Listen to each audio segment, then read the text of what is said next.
Վատ լուր ունեմ ճակերտավոր խաղաղություն բերած ԿՊ ղեկավարի ու նրա պրոպագանդիստների համար։ Օսի մեդիա միջազգային հայտնի լրատվամիջոցը երեկվա այս հրապարակումով պատռեց ուղղակի Հայաստանի իշխանությունների անամոթ դեմքը, որոնք իրենց կեղտոտ բառապաշարով հերքում էին այս ընթացքում իմ հրապարակումները, ասելով թե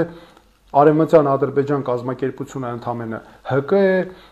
կապ չունի այդ երկրի իշխանության հետ, որ բանի պետք չի դնել այդ կազմակերպության գործունեությունը ու որ իրենք իբր հաստատել են խաղաղություն։ Օսի մեդիայի այս բարձրակարգ հետաքննությունը ամբողջությամբ ապացուցեց այն, ինչ ես արդեն տարիներ շարունակ ասում եմ։ Ու ես հիմա 5 հիմնական ուղղությամբ ցույց կտամ, թե ինչպես են մեզ մոլորեցնում։ Կեղծիք համար առաջին, Արևմտյան Ադրբեջան կազմակերպությունը ՀԿ է ու կապ չունի Ադրբեջանի իշխանության հետ։ Ուրեմն ես հատուկ ասում եմ, որ սա Հայաստանը զավթելու կոնկրետ ռազմավարություն է։ Սա 100 հազարավոր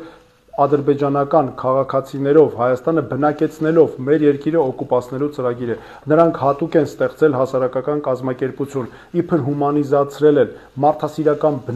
բնույթ են տվել, մարդու իրավունքների հարցեր են, բա որ գնան աշխարհին էլ ասեն, գիտեք ինչ կա, բահայում ենք, չենք զավթում Հայաստանը, սա մարդասիրական ծրագիր է, բայց նրանք սրանով նպատակ ունեն փոխել մեր երկրի ժողովրդագրական կազմը, այսինքն քչացնել ու վերացնել ընդհանրապես հայերին եւ բերեն ադրբեջանցիներ Ադրբեջանի քաղաքացիներ ու ամբողջությամբ դարձնել նրանցով բնակեցված։ Եվ այստեղ շատ կարևոր է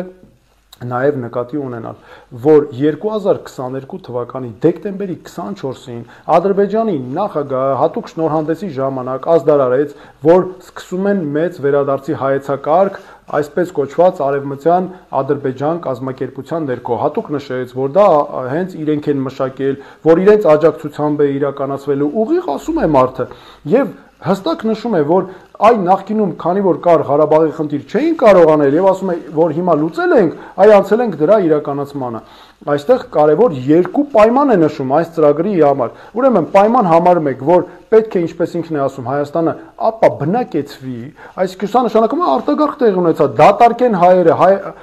հայերից դատարկվի Հայաստանը, չլինեն հայեր Հայաստանում առասարակ, ու ամեն ինչ նրանք պետք է անեն այս նպատակի համար։ Եվ երկրորդը, որ նշում է, պետք է Հայաստանում եւ կա ու պետք է լինի հիասթափություն, հուսալքություն, այսինքն ինչ է նշանակում, մի մասը հիասթափվում է, մնում է, հուսալքվում է, որ մնում է եւ ասում է, դե ինչ անենք, այդպես էլ,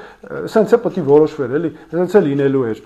Որոշված է ի սկզբանե։ Իսկ մյուս մասը, որ չի համակերպվելու, թողի արտագաղթի գնա։ Այսինքն ժողովուրդ ջան, այն ինչ հիմա մեծ հաշվով տեղի է ունենում, ու բոլորը սրանով լծվել են, կոնկրետ մարդիկ փողեր են ներդնում, մեծ փողեր են դնում, Ադրբեջանի նախագահի աշխատակազմը ֆինանսավորում, հրավիրում են փորձագետներ, մասնագետներ, բարձրաստիճան պաշտոնյաներ, Միջին Արևելքից, Ասիայից, Եվրոպայից, հոկտեմբեր ամսին, ընդամենը մի քանի օր առաջ Գերմանիայում ու Բելգիայում տեղի ունեցել երկու միջազգային միջոցառումներ, քարոզարշավներ, այս Արևմտյան Ադրբեջան կազմակերպության համար հենց իշխանության հովանավորությամբ։ Դրանից բացի Օսի մեդիան շատ ճիշտ բացահայտել էր, մենք էլ էինք սա արձանագրել, որ այս կազմակերպությունը ուղիղ վերահսկողության ներքո է գտնվում Ադրբեջանի նախագահի աշխատակազմի կողմից, նրանց ամբողջ քարոզարշավը, գործունեությունը, ուղղությունները հանձնարարում է, հրահանգավորում է Ադրբեջանի նախագահի աշխատակազմը, անգամ պրես ռելիզները, պատկերացնում եք, հաղորդումները մամուլի համար անում է, գրում է Ադրբեջանի նախագահի աշխատակազմը։ Իսկ ինչ է անում Հայաստանի պոպուլիստ իշխանությունը, անպատասխանատու իշխանությունը, թիթեռ է նկարում, այ թե ինչ է անում։ Վեհարանը ազատագրում, որ ադրբեջանցիները 100 հազարավոր գան, ադրբեջանական քաղաքացիները, այստեղ հով ու ապահով ապրեն։ Երկրորդ կեղծիքը այն մասին է, որ այս կազմակերպությունը, քանի որ ՀԿ է, դրա տրամադրած անձը հաստատող փաստաթղթերը ընդամենը անդամատոմսեր են։ Ես ասեմ, որ սա կեղծիք է նույնպես։ Հիմա ես ձեզ տեսեք ցուցադրեմ տարբեր այս անձը հաստատող փաստաթղթեր, տեսեք ընտանիքներով, հստակ համակարգված, ցուցակագրված, 100 հազարավոր մարդկանցով 300 եւ ավել բնակավայր են Հայաստանի պահանջում բնակության համար, նշում են, որ պետք է այդտեղ բնակեցվեն ադրբեջանցիները։ Եվ սա այնպես է արված, որ դառնա անձնագրի հիմք հետագայում եւ նրանք բնականաբար այս ծրագրի համաձայն պետք է պահպանեն Ադրբեջանի քաղաքացիություն։ Այս այլ ինչ է նշանակում, որ Ադրբեջանը օրինական իրավունքներ է ունենալու պաշտպանել այդ մարդկանց իրավունքները Հայաստանում։ Այսինքն պատկերացրեք, եկել են ապրում են Հայաստանում, կոնֆլիկտ եղավ հայերի հետ։ Հնարավոր է, չէ՞, մանավանդ հնարավոր է նա հաստատ լինելու է, որովհետև սա նաև հովանավորում է Ադրբեջանի իշխանությունը այս ատելության ու թշնամանքի պայմաններում, ինչը տեղի ունենալու։ Մի հատ ադրբեջանցի, ասենք թե վնասվեց։ Ադրբեջանի իշխանությունը նախ պահանջելու է խիստ պատիժներ հայերի նկատմամբ, ավելին ադրբեջանական քննիչներ, դատախազներ են գալու այս գործերի քննությունն են իրականացնելու։ Դրա համար է նաև որ նրանք իբր սրա անվան տակ անվտանգություն են պահանջում։ Ու տեսեք հələ մյուս կեղծիքի ինչի մասին է, որ իբր այս ծրագիրը ոչ մի կապ չունի Հայաստանը կամ Հայաստանի նկատմամբ նրանք զավթողական ոչ մի նպատակ չունեն։ Սա նույնպես կեղծիք է, որովհետև տեսեք հիմա ինչպես է երևում։ Սա այդ կազմակերպության վկայականն է անձը հաստատող։ Հիմա այս երկուսի օրինակով ես ցույց տամ կոնկրետ որերևա։ Տեսեք, այստեղ անուն, ազգանուն եւ հայրանուն է նշված։ Դրանից ներքև ոչ թե գրված է բնակության հասցե կամ ծննդավայր, այլ գրված է բնորան, նախնիների հայրենիք ձևակերպումը։ Հիմա տեսեք, այս կնոջը գրված է Ալավերդի այրում համայնք։ Այս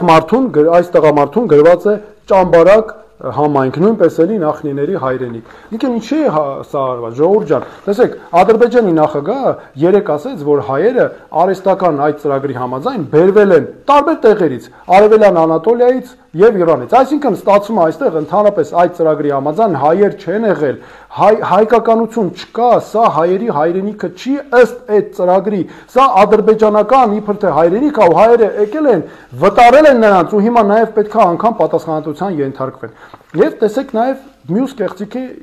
ինչի մասին է, որ Հայաստանի իշխանությունը նաև թաքցնում է մեզանից։ Ադրբեջանի նախագահը խոսում է երկու պայմանի մասին՝ անվտանգ վերադարձ ու արժանապատիվ վերադարձ։ Հիմա սա ինչ է նշանակում։ Անվտանգությունը իրենք արդեն ասել են, նշանակում է, որ պետք է լինեն տարբեր падգամավորներ են խոսում սրա մասին, իշխանությունները առհասարակ, իշխանական լրատվամիջոցներ, նաև այդ հայեցակարգի մաս է կազմում, որ պետք է լինեն զինված առաքելություններ միջազգային։ Հայաստանի տարածքում պատկերացնում եք զինված զենքով մարդիկ են լինելու, որոնք պետք է իբր վերահսկեն այդ ադրբեջանցիների անվտանգությունը Հայաստանի տարածքում այդքան բնակավայրերի մոտ։ Ու խոսում են արժանապատիվ վերադարձի մասին։ Սա էլ ինչա նշանակում։ Դե արժանապատիվ նշանակում է այդ մարդիկ պետք է գան ստե լավ ապրեն, իրանց լավ զգան, ասեն գալու են օրինակ դուրս գան գնան փողոցը տեսնեն մեր հերոսներից մեկի նկարը։ Բա պետք է ասեն չեղավ, էս ոնց է, մարդիկ արժանապատիվ չեն զգալու իրենց, չեղավ, պետքա հանել։ Հայաստանի իշխանությունը հիմա այդ ուղղությամբ շատ է լավ աշխատանքներ է տանում։ Հետո հելնելու են գնան Սևան։ Մեկ էլ տեսնեն, չեղավ, այս Սևանը լճի անունը ոնց է մնացել։ Պետք է փոխել, որովհետև այս արևմտյան ադրբեջանցիները մնալու են վիրավորված, արժանապատվությունը ոտնահարված։ Գնալու են Վարդենիս, Վարդենիսում ինչ է, Բասարգեչար անուն չի, բա բերեք փոխեք, ոնց Բասարգեչար անուն չի։ Հետո գնալու են Եռաբլուր, Եռաբլուրից ընդհանրապես ասել են, չէ, մենք վախենում ենք դրանից։ Եռաբլուրը նորից էլի պահանջելու են, որպեսի կամ փակեն, կամ այնպես անեն, որպեսի նրանք չտեսնեն։ Այսինքն ժողովուրդ ջան, այս պայմանները նշանակում է, որ հայկականություն չպետք է լինի։ Նրանք պատկերացնում եք, չէ, ինչ է տեղի ունենում։ Ջնջում են մեր պատմական հիշողությունը, մեր ինքնությունը վերացնում են։ Այնինչ արդեն Հայաստանի իշխանությունը անում է, բայց Հայաստանի իշխանությունը ինչու են այս պայմանները Հայաստանի իշխանությունը ինչու է կատարում, որովհետև դա նրանց համար երաշխիք է, գարանտիա է, որ նրանք կմնան, կընտրվեն, կվերընտրվեն ու կմնան իշխանության։ Սա շատ կարևոր հանգամանք է եւ դրա համար է նաեւ որ Հայաստանի իշխանությունը անընդհատ մեզ թմրեցնում է, թույլ չի տալիս որ ադրբեջանական տիրույթներից մենք այդ այսպես զավթողական ծրագրերը կամ ինֆորմացիայի մասին տեղեկանանք, անընդհատ թաքցնում է, որովհետեւ դա նրանց ձեռնտու չի։ Եվ այս ամենը ժողովուրդ ջան, ես ոչ թե ասում եմ ինձանից հնարում եմ, այլ սրանք մեր մասնագետների հետազոտություններն են, վերլուծություններն են, բայց ես ուզում եմ ասել, որ մենք գիտենք, ես պատկերացնում եմ ինչպես այս հարցը կարելի է լուծել, կորած չի հարցը լուծել հնարավոր է ու շատ հրատապ պետք է այդ հարցին անդրադառնալ, որպեսզի կարողանանք լուծել միջազգային բոլոր ճանապարհները, միջազգային դատականացիաները փակ են այս հարցերի համար, այսպես կոչված արևմտյան ադրբեջանցիների կամ առհասարակ ադրբեջանցիներով Հայաստանը բնակեցնելու հարցը միջազգային դատական ատյաններով փակված է, այսինքն չկան այդտեղ ճանապարհներ եւ այս հարցը միայն Փաշինյանը ու ՔՊ-ն են առաջ տանում քաղաքական որոշմամբ, սա նրանց քաղաքական որոշումն է եւ քաղաքական պատասխանատվությունն է։ Եվ ես դրա համար հատուկ ասում եմ, որ 2026 թվականից հետո, եթե ՔՊ-ն վերընտրվեց ու Փաշինյանը մնաց վարչապետի պաշտոնում, շատ արագ սկսվելու է այս ծրագրի իրականացումը։ Տեղի է ունենալու Հայաստանը 100 հազարավոր ադրբեջանցիներով բնակեցնելու գործընթաց իր բոլոր հետևանքներով, որը պետք է կանխել, որևէ կերպ թույլ չտալ, որպեսզի մենք կարողանանք մեր պետականությունը այս վիճակից դուրս բերել։